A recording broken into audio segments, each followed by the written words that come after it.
Peyton Knoebel, class of 2024, offensive line from Ralston Valley High School, Air Force commit, and you're listening to Playmakers Corner.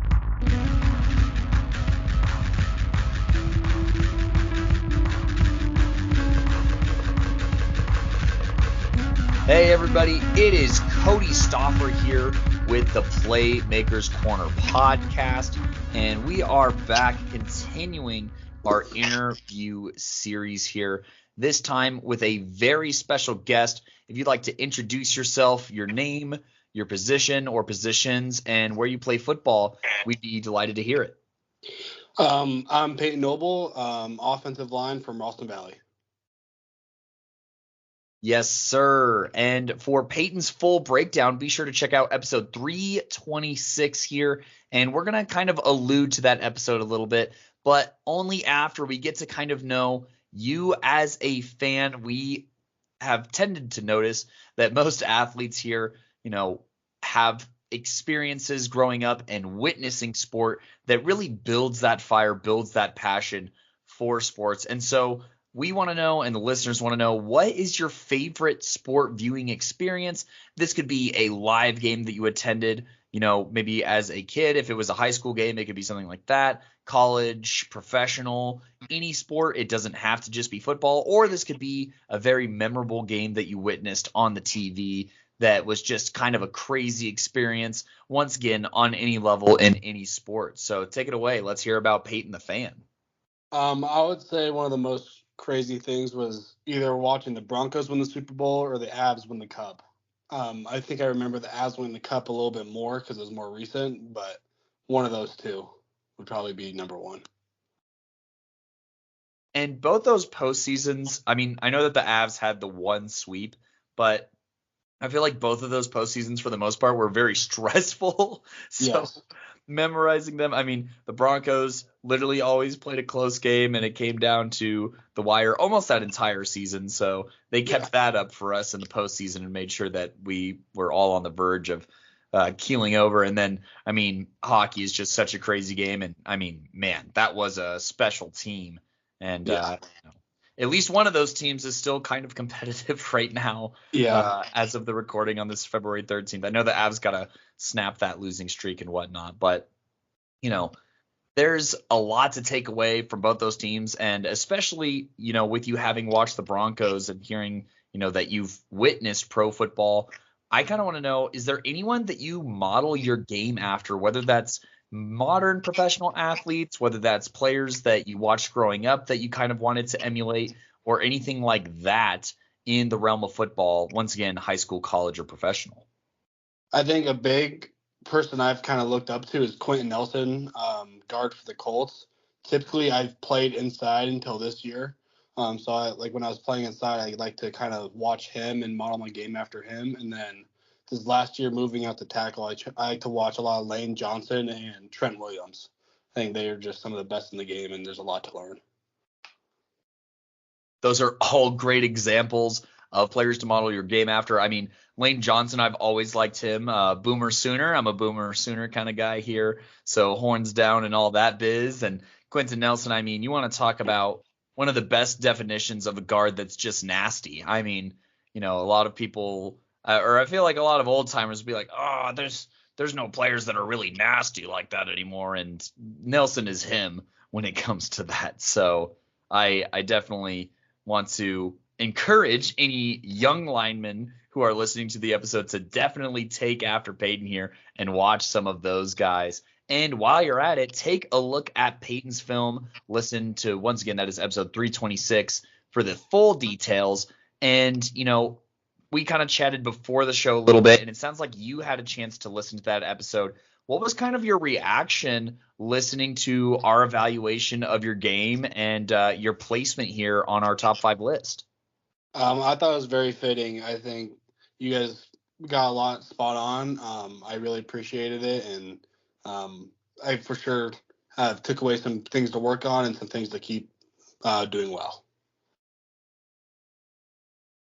And you got to find that balance. You got to strike it. And, that's kind of our way of, if we were tasked by a university with creating a scouting profile on a player here. That's kind of what our goal was. And I think something else that made this year interesting that we didn't do before is that this is compared to national talent. So, we watched a CU commit in Jordan Seaton, and we also watched a Texas commit in Brandon Baker, and then watched you guys. So, stacking up, especially to that Texas commit, pretty closely. I mean, for Simon, you scored an 88.9 and the Texas commit had an 89.4, and that's coming from Simon, who is a Texas fan.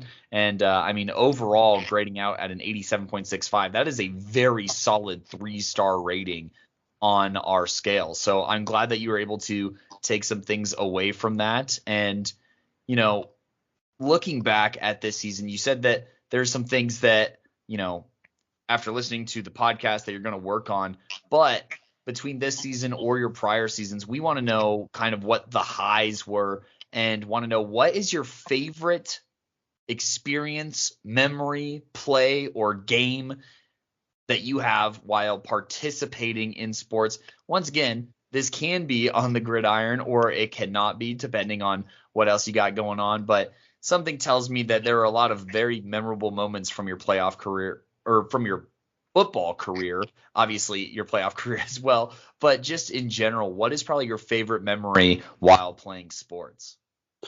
I think these last 2 years have been very wild. I think we've played every single of the best teams in the state, and it's came down to the wire multiple times. I think my last year versus Regis has to be one of the best games I've been a part of. I think it was a 16-point comeback with 5 minutes left in the game. That was one of the craziest games. And then this year against Valor was also a very fun game.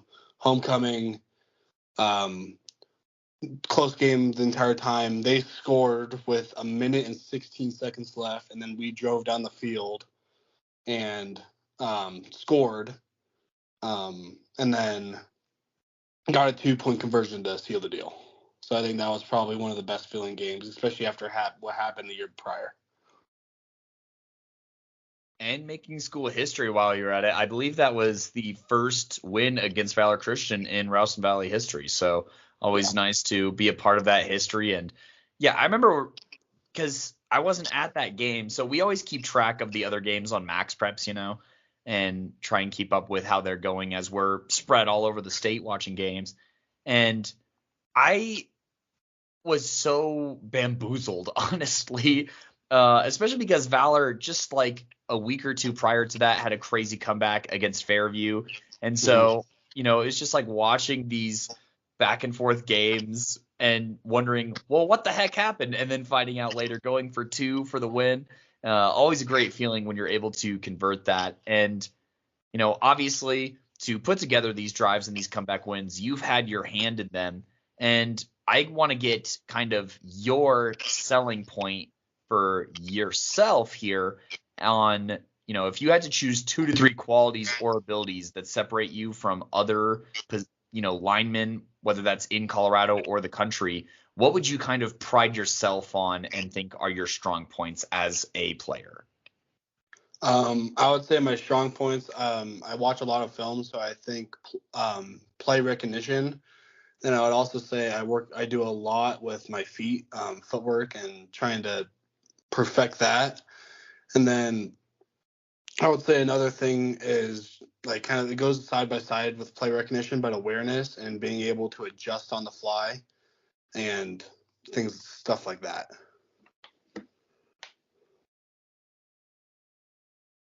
Yeah, watching film is so important. And then to, have that trust, you have to earn that too. And, the easiest way to do that is to watch that film and to, build that kind of understanding and surrounding of the game. And you utilize this, like you said, in some crazy games. But I also know that on the individual level, you had some pretty interesting matchups over these past 2 years. I mean, we've talked about it at least on our podcast for season previews and stuff, as well as, amongst ourselves on the podcast, that being Gino, Gideon, Coach V, and myself, that y'all's schedule these past 2 years has been insane. It's been very definitively the hardest schedule, I would say, in all of Colorado these past 2 years, just a lot of very talented teams, a ton of, I think only 2 non-playoff teams.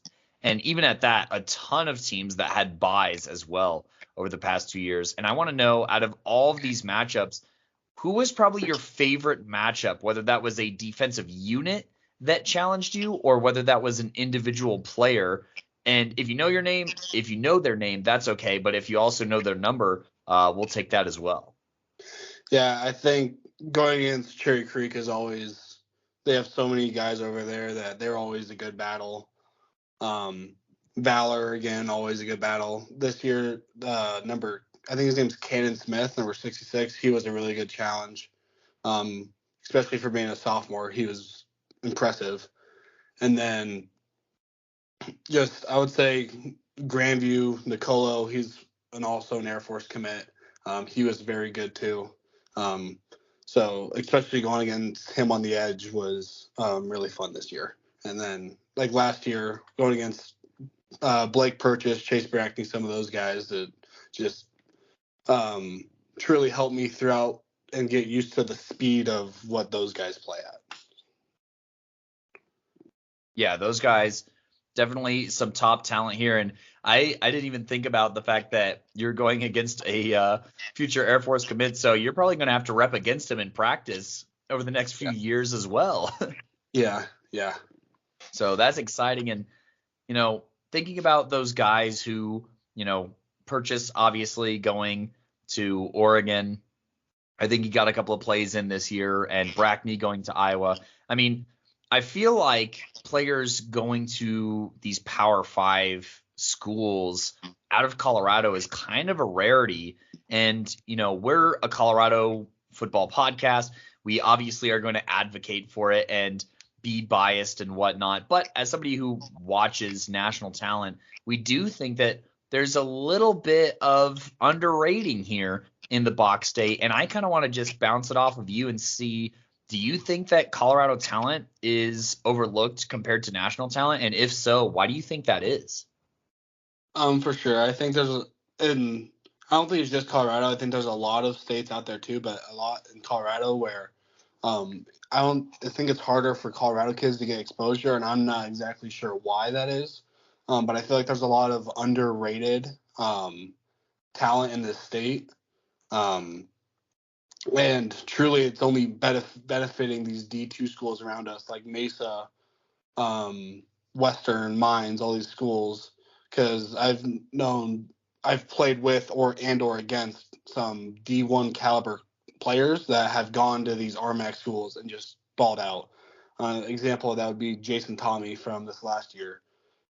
Started as a freshman, and I think he led or tied the RMAC for interceptions as a freshman, which is just insane. So I think there's a lot of situations like that to where kids are just not getting the big exposure that they deserve. Yeah, and Jason, also another member of our top 5 series, obviously for him in the class of 23, for you, the class of 24. And, we said, hey, this guy should probably be a D1 player. And then I want to say like the first game that he played, he had multiple interceptions. And it's just like, oh no, who could have seen that coming? Well, the people in Colorado saw that coming. So I definitely got to agree that, these D2 schools are making the most of it. And, as if they just keep dominating and rolling with these guys that should probably be on the D1 level, something's got to give at some point here. And, people like yourself who are also going to that D1 level are going to be exciting to watch over these next few years. And obviously some of the opponents that you went against, which we will address that in full a little bit later. But, you used that word underrated. And I want to know, is there any, you threw out some pretty big names, I would say, as far as players that you've gone against who, have probably been, quote, rated, if, underrated means overlooked. Are there any players that you think don't have as much attention that you went against that were kind of a surprising challenge, whether that be, from this year or the year prior? For sure. I think there's a lot of kids. Kind of going back to Valor, they have a lot of younger kids that really surprised me. Just how developed they were and kind of how they played, especially at a young age. I think there's a lot of schools. I'm just trying to think A West, it's a rivalry game, and they're also young, and they always come out hot. So those kind of shock you a little bit here and there. Um, and then I would say there's a lot of teams, like I think Mount Vista is one of those too, where they just work well together, and those are always hard because while all of them have a bunch of talent, but when they work together and play solid up front, it's always hard to go against. And that's something that hasn't even been brought up yet, surprisingly, on the show across all the interviews that I've, gone through, is just while players can be good on their own, it's that cohesion and that chemistry that you can sometimes go against that's so frustrating where, sure, 3 5s is 15, but somehow when they're all together, it adds up to 17 or 18. I'm like, what the heck are these extra points coming from? And it's that familiarity and stuff like that. And, I kind of want to dive into some teammates that you've had before and know that what kind of their impact has been, whether that was teammates or guys who you worked out with in the off season that, influenced the way that you play or maybe impacted kind of your outlook on the game and what that impact was. Yeah, for sure. Our group of seniors, we've been playing together since we were in kindergarten. So I think that's a really big part of why we were successful, because everyone was friends with everyone. Everyone like worked together. And so defensively, our D line, because I had to play both ways this year. So like Tyrese Johnson, George Patterson, Jack Moran, Jake Huffman, we all have played together growing up. And so when we get into the game, we trust each other and we trust that each other's going to do our jobs. And offensive line wise, same thing. A lot of those same guys to where I trust the guy to my left and right to do their jobs so then we can all be successful.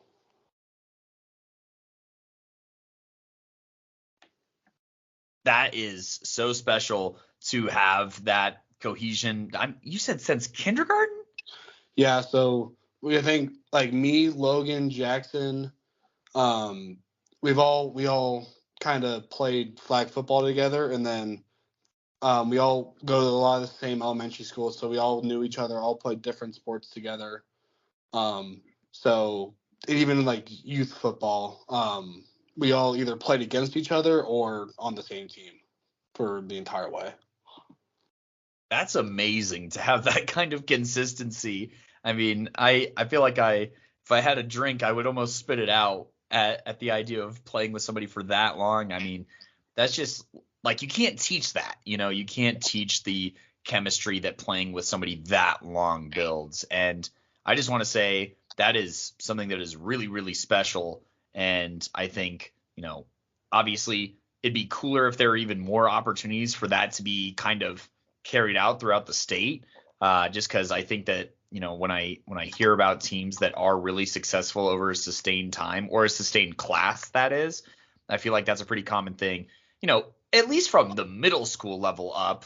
But to hear it from kindergarten, I mean, that is something truly special. And, that's awesome that you had that experience. And I kind of want to take that and turn that kind of focus towards these past couple of seasons that you've had and just kind of what has that meant to play these games with these guys over the past few years and honestly take a huge cultural and schematic shift for Ralston Valley over these past few years. And I kind of want to hear not only how this past season went, but just kind of like from your freshman year on, just some of the changes that you noticed the high school and the football team go through and what that kind of looked like from the inside. Yeah, for sure. Starting off freshman year, it was a very weird year because of COVID. So we only freshmen, we were kind of in our own. We had like how freshman is kind of separated, but it was more this time. So we didn't even get to see any of the higher level guys at all. So that was kind of weird. We only got to play like 6 games, I want to say, our freshman year. So then once sophomore year rolled around, we got involved more. All the summer was kind of back to normal, and we did pretty good our sophomore year. We lost in the quarterfinals, to Grandview. But that was a really fun year. That year I was kind of battling for a starting spot all throughout, and then I won. I started, I want to say it was week 7. Is when I started that, and then from then on. But I really appreciate what Coach Lloyd did there.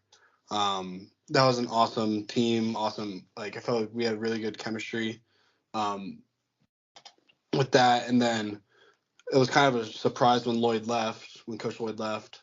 And then no one kind of knew who the coach was. Then we found out it was Coach Yano, and that was awesome.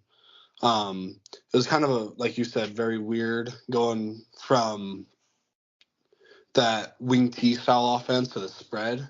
But luckily, so a lot of us have been running a very similar offense to what we ran now all the way up through middle school and stuff like that, because Logan's dad, Coach Brad, he's been our coach since kindergarten. And so we got to learn kind of that style of offense. And so when we shifted, it was almost second nature. And then it's been very successful over the last 2 years.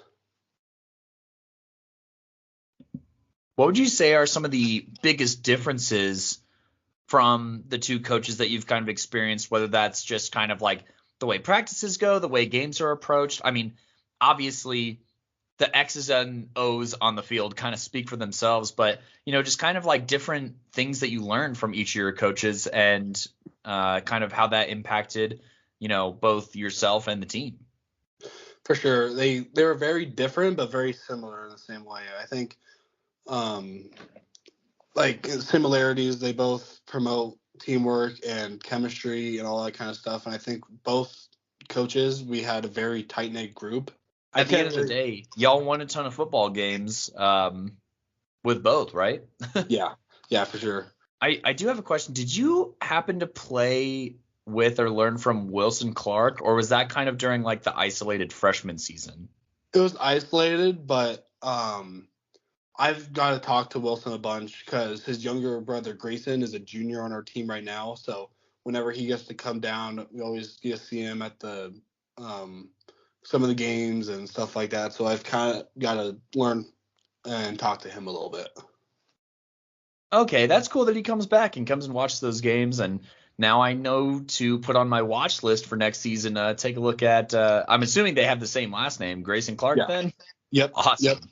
Yep. We're definitely going to steal that for some of these previews here.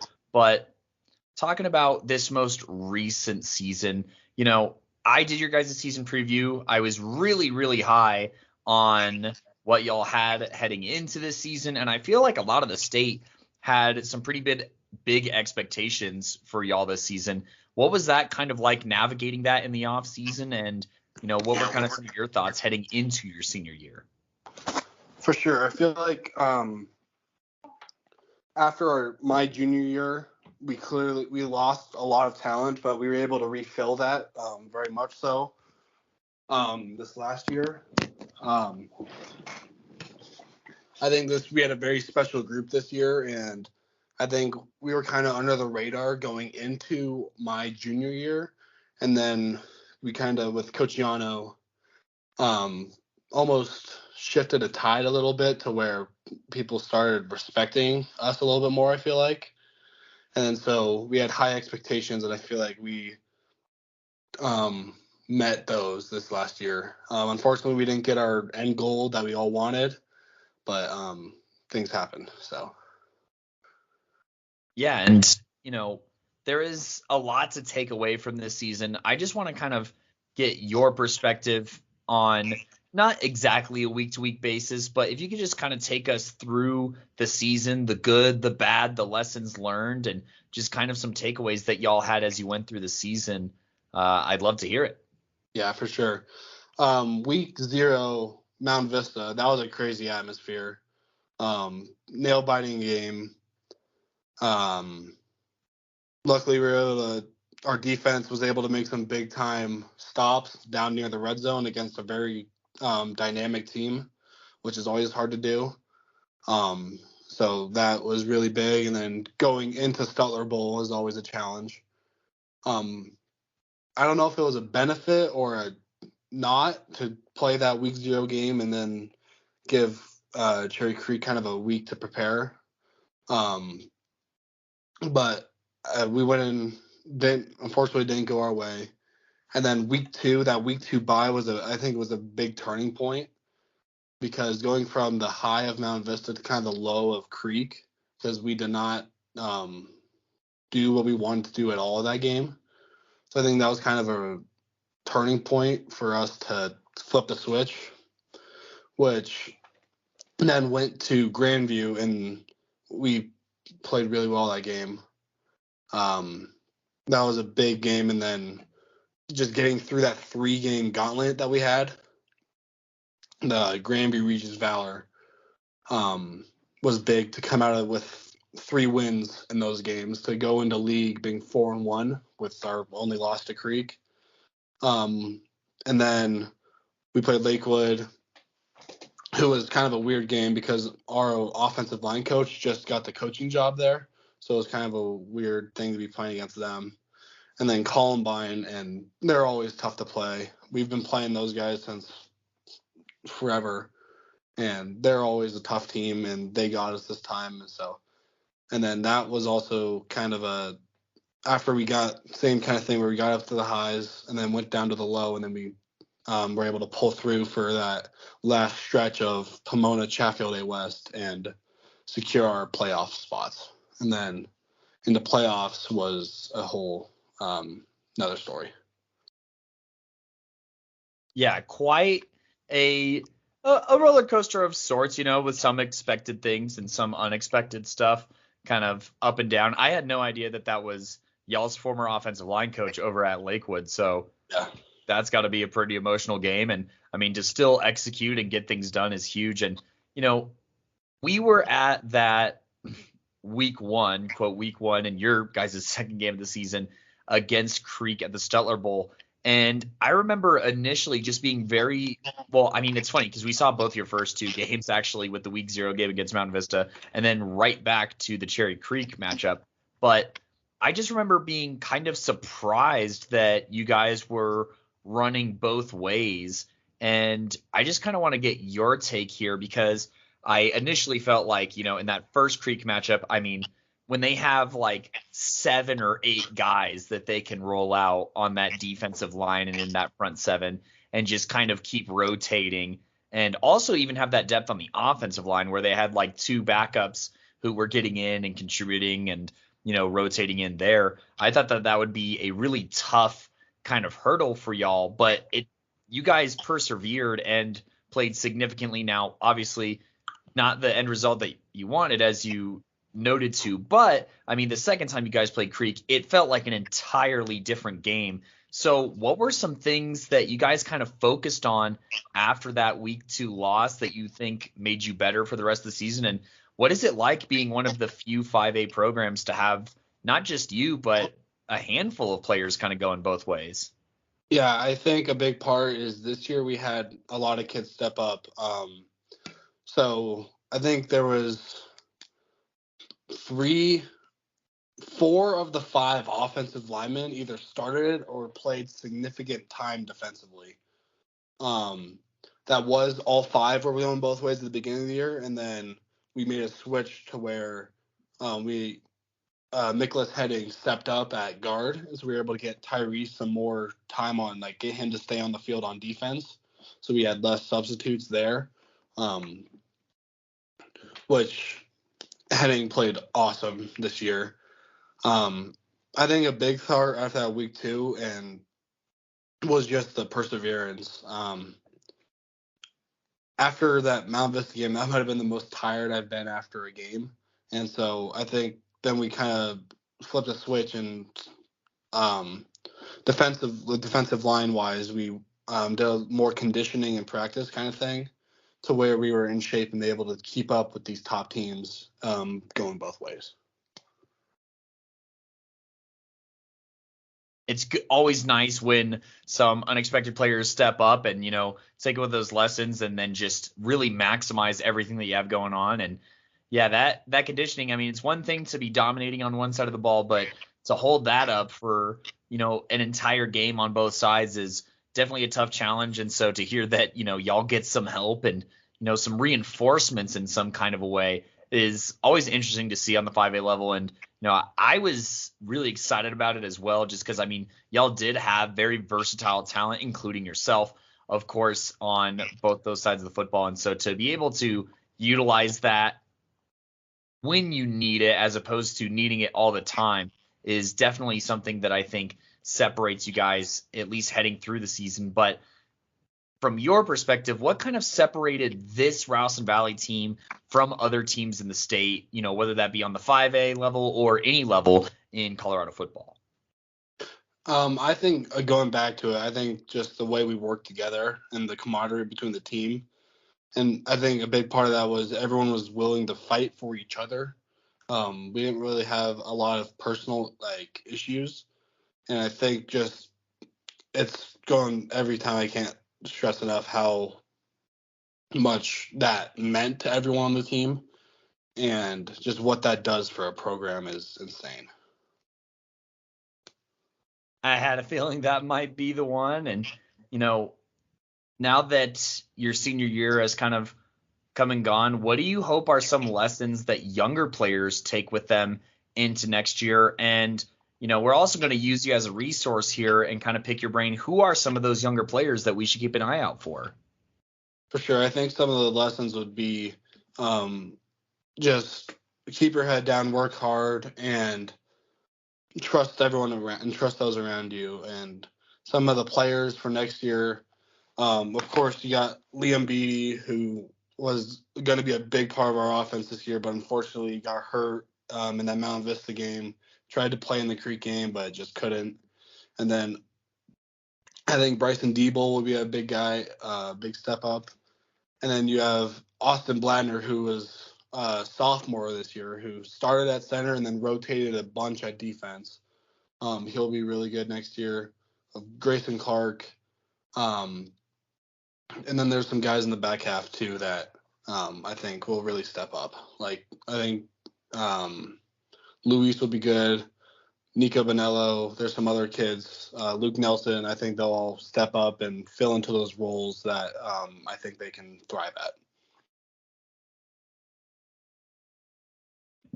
They definitely got some big shoes to fill, but with kind of the program and the culture that you guys have there of winning and everything like that, that is, it's almost an expectation for them to get it ready to rock and roll. And, obviously you've had two different coaches, but a lot of wins throughout both of those tenures. And I want to know, what do you think is unique about Ralston Valley, whether that's as a school, whether that's, the athletic programs that you think is kind of special to y'all, and what's special about the community that you guys play for?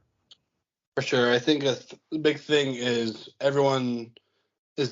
we call it Arvada because everyone in Arvada knows everyone. So I think it's a big, because we all played together growing up, but then you have half the kids that feed into Arvada West and half the kids that go to RV. So I think there's it's a big rivalry there to where it kind of just grows the community. So both sides are very passionate about schools. And so even at the youth level, it's RVA West and all of this. And when Pomona was really big, that was a big piece of it too. But I think we have a lot of great coaches that support us in so many ways, and that just truly continue the legacy that we're building.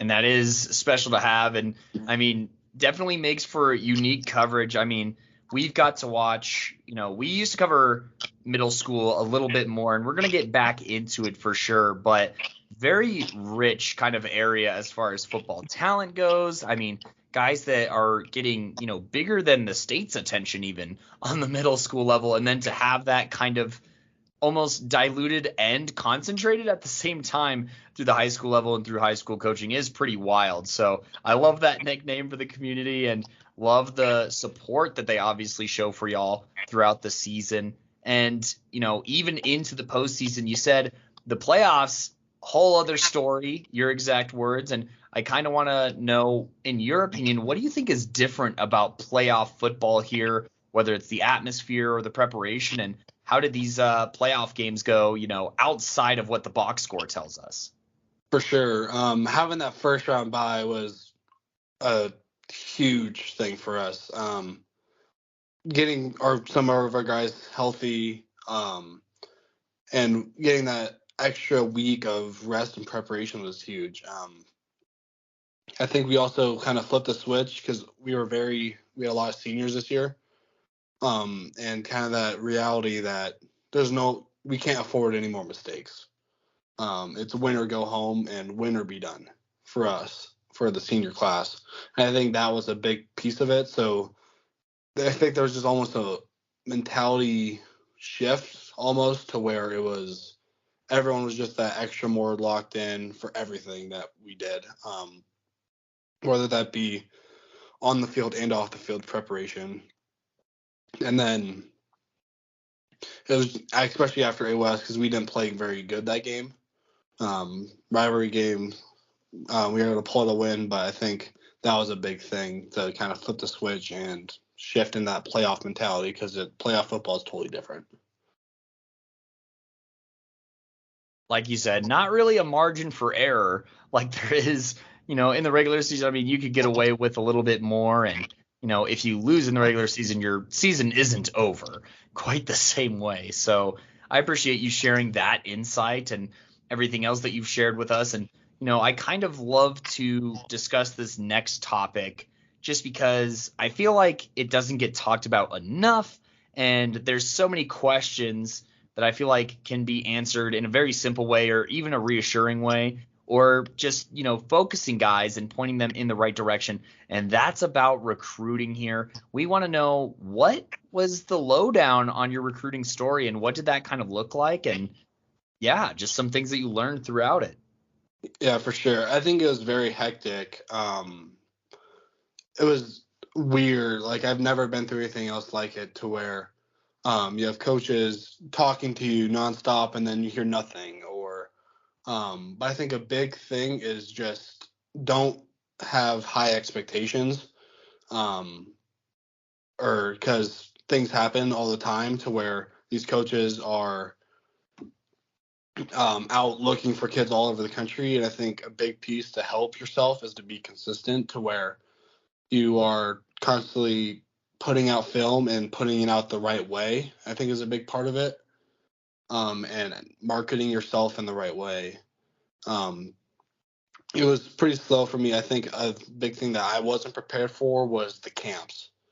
Knowing which camps to go to, how to prepare for those, and I think I got better over time. But those are a different beast. What are some things that you kind of learned to prepare for those camps, and what were kind of the benefits of those camps as well for you, whether it was as an individual player or for your recruiting? Sure, I think some things I learned was just to be more outgoing. And there you have to stand out, and I think finding ways to do that can be hard sometimes. Fighting for extra reps, not being afraid to just hop in there, going out, reaching out to coaches, things like that. But I think the camp season truly helped me a bunch, because by the time I got back to here, I had already had a bunch of reps against some really good competition from all over the country. And so I think that just helped me kind of be prepared for the actual season. And I gotta imagine the validation you get from beating guys from across the country. I mean, that's got to be a huge confidence boost. Am I mistaken? Oh, for sure. And I think going to some of the bigger camps and going against some of the top talent is for sure a confidence booster, because it just makes you trust your abilities even more. Because especially offensive line, defensive line, a lot of camps don't have pads.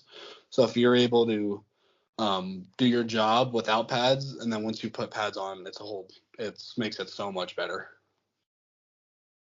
I love watching reps of offensive and defensive linemen in camps. I almost think it's more valuable than what you can see from like skill position players without pads. You know what I mean? Just because skill position players without pads, I mean, it's athletes running around and getting open, which is kind of what they have to do anyway. But it's almost like the opposite of y'all's element in the trenches and still finding ways to be nasty and not just, let that technique or that guard down is pretty sweet. And I feel like the competition atmosphere around those is always super electric. And, you kind of talked about it a little bit, how you marketed yourself. And I just want to know, how has social media kind of impacted your perspective on the sport and your individual spotlight? For sure. I think social media is a very hard thing now because there's so many kids out there. And so many, almost harder to get coaches' attention because these coaches are getting thousands of DMs a day. So I think it's you have to find a way to separate yourself in both. So I think, and I learned how to manage a proper Twitter profile and how to properly reach out to coaches and stuff like that was a big piece of my recruiting. Yeah, you got to be able to pop, like you said. Anybody can make a Twitter, but the things that you do to separate yourself on the Twitter is obviously really huge. And, before we keep talking recruiting, I want to give you a chance to plug your socials for the listeners here and try and build up that following.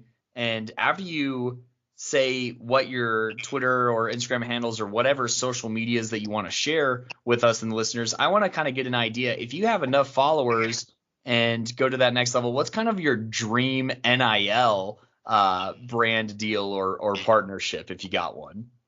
Yeah, for sure. Both of them are just at Peyton Knoebel, Twitter and Instagram. Because of Air Force, we're technically employed by the Department of Defense. We actually do not get any NIL deals because we're technically getting paid by the government while we're there. So it would be awesome if they would, but unfortunately, we don't get to do any NIL deals. And that's on me for completely spacing it, but it's also good for the listeners to know. So yeah. We're just going to spin that into a learning experience for all of us. And, I want to know, like you said, obviously you committed to Air Force. So who's, in my opinion, like the most successful Colorado college football team, at least on the D1 level, and the record speaks for itself. And I want to know, what were some things that you prioritized from a school or a program, and how did Air Force kind of check those boxes? For sure. I think the big thing that separates Air Force is what it does for you after football. Because football is such a short part of your life. I think what it can do after college or after football is just one of the greatest things now. And I think with military academy schools now being able to take a shot at the NFL, it's just going to grow them even more because now you have high caliber kids that see the potential after school and how it sets you up for the rest of your life and can still pursue that dream to hopefully one day play in the league. And I think those are two big things that kind of set Air Force aside compared to everywhere else. Yeah, the options are aplenty, depending on obviously what you do. Like, you're going to leave with a ton of connections. You're going to also have that football experience. So I do love that you're thinking way long term and way big picture here on kind of your goals and everything like that. Yeah, and I think the coaching staff there is unlike anything else, to where they've had coaches. Coach Calhoun was coaching for the Broncos and came back. Coach Stubbs was at Penn State. He was a receivers coach at Penn State, and he came back to the academy. Coach Lobo, D-line coach, he was at Wake Forest when he came back. So you have all these high caliber coaches that just continue to come back because of how special of a place it is. And we always think that those relationships that you build with those coaches is, you can't even put a number on how valuable that is. And so to feel that kind of welcomeness and that, professionalism and experience and knowledge and everything like that, and that bridge being built is absolutely massive. Yeah, it's huge. I think you have to truly find, and another piece on that recruiting is find somewhere you're loved. I feel like there's a lot of leading on kids now in the recruiting game, and I think find somewhere you're loved and you have a great relationship with the coaches because you're going to be playing for them for the next 4, 5, 6 years. And I think find somewhere that you can have a really close relationship with them because it'll make or break your experience, I feel. Because it's going to be your home for the foreseeable future, right? So you got to find a place that is homey and makes you feel welcome. Yeah, for sure. And heading into college ball, I want to know, what are some of your goals that you have, whether that's for, like your freshman year, for your playing career, for your schooling? What are some things that you're kind of striving to accomplish? And what's some things that you're going to do over this upcoming off season to kind of get closer to those goals? For sure. I think a big thing is just getting bigger, faster, stronger for the first, like for right now. Especially freshman year. My goal is to hopefully be playing by sophomore year and at the academy. So I feel just truly putting my head down and working to get bigger, faster, stronger, learn the playbook, learn the schemes, and to be able to execute those at a high level. Because I think the big thing about this shift is the speed. I think the more I'm able to adjust and know what's going to happen, the slower the game will feel, which will just is a big piece of it. And then I think goals for that is I think we hopefully want to win some Mountain West championships and continue what this last class of the academy has done. 4 straight bowl wins is huge. I think just continuing their legacy on is the ultimate goal.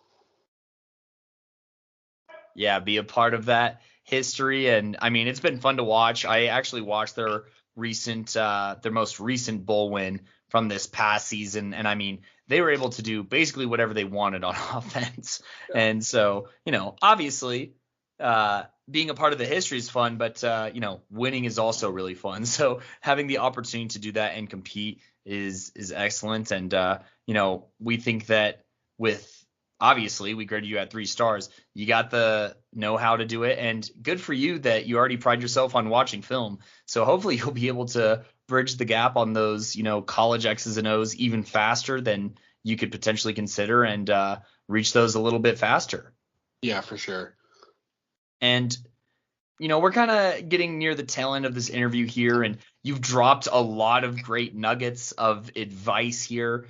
And we kind of just want to give you like an overarching kind of chance to travel backwards in time. And if you could have a conversation with yourself, the freshman version of yourself, what kind of, things would you inform yourself of, whether that's about recruiting, whether that's about the field of play, whether that's about, friendships or, relationships with people around you, or about academics? What would you kind of, pass on to yourself with all the experience that you now have? For sure. I think discipline is a really big thing in all forms, academically, athletically, and just staying disciplined and continuing to strive for what you want. I think a big part of going along with that is striving to do your best every single day and get 1% better, and recognizing every decision you make has an outplay, I think. And also towards the recruiting side of that is I wish I would have been able to go to more of those camps earlier, so then I was better prepared going into them a little bit earlier. I think that's a big piece, is in knowing how to kind of almost flip a switch in those settings and be able to go just compete and trust yourself. Because I think a big part of my struggle was I was pretty nervous going into those camps as a sophomore going into my junior year, to where I don't think I marketed myself the right way probably. And then once I got kind of those first few under my belt, everything changed. I think getting those under your belt earlier is just truly more beneficial, and it's insane what that can do for you, I feel like. And I feel like that's a big part of why these places, Texas, California, Florida, are so highly recruited, is because those kids are starting these camps at sixth grade. So they know how to handle themselves and how to do the right things in those situations. I think that that's all great advice. And, something that's kind of an overarching thing that I've heard from a ton of recruits, regardless of where they're going to school, is, get on it a little bit earlier and, get those experiences. I mean, it's never too early to start thinking about it. And, I wouldn't say that, if you get started early that you're necessarily like losing out on anything, because, it's going to pay off in the long run. For sure. I think it doesn't hurt you to go earlier. There's no downfall to starting the process earlier, because it's only just going to benefit you. Absolutely. And, there's been a lot of players that you've shouted out on this episode, but we kind of think, just like the game of football, it takes a team to produce, and that includes an individual such as yourself. And I want to say, on behalf of myself and all the other members of the podcast, first off, thank you so much for joining us today. And in addition to that, congratulations on an awesome high school career and your contributions to Colorado football on the high school, and congratulations on your commitment to Colorado on the college level here, and your commitment to Air Force. We are very excited for you. And in the spirit of gratitude, we want to give you time to just shout out anyone that's been important for you, whether that's your academic, athletic career, friends, family, teammates, coaches, fellow players, anything like that, or anyone that you want to shout out. We want to give you as much time as you need to, give thanks where it's due. For sure. I think a big part is my support system around me. My parents, they do so much. I'm truly forever grateful. My grandpa, my grandparents, I've taken so many lessons from them, mainly my grandpa Gary. He was a high school coach for I don't even know how long. So he's kind of showed me a bunch, took me over the ropes. I think he was the first one to watch the game film as soon as it went up. He was up at like 4 a.m. watching game film all this year, and I got feedback right away, which was awesome. And then I think all my teammates around me I felt they pushed me to become a better player all the time, because there's so much competition around us. And then coaches, both coaching staffs, I can't thank enough.